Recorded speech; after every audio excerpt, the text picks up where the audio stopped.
Will the Jubaland forces be transferred back to their country? Every person who is illegal in Kenya must leave Kenya. Every person, not just, if we find those Jubaland forces in any part of Kenya, they must leave, The same way we find Al-Shabaab characters in our country, and they have to leave. But sometimes they don't just leave by going. You have to fight, you have to do a lot of work to ensure that they leave. So no foreigner will be allowed to operate in Kenya, particularly to carry out military activities in our country. Our country is non-aligned on whatever conflict that may be having in Somalia. Our basic interest is to get rid of Al-Shabaab. That's all. Between the Somali federal government and the Jubaland forces, they're affecting residents there. And last week we saw there's a woman who died after stepping on IED.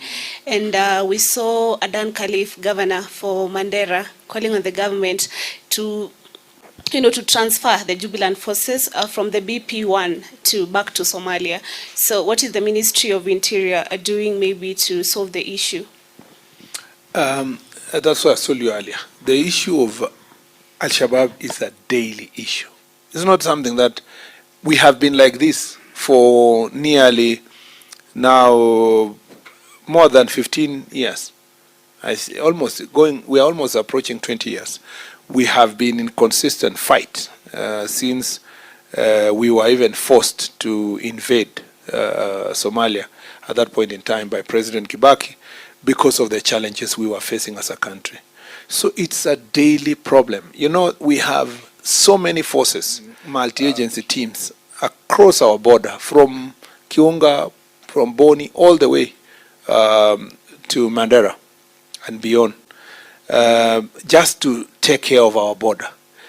We also need to appreciate that our citizens in Mandera, Wajir, Garissa, and Lamu are bearing the greatest burden as a result of banditry. They are, the biggest problem as a result of banditry. And so it is painful sometimes to see people playing around with conversation about Al-Shabaab. The complexities of governance in Somalia is also spilling over to our country.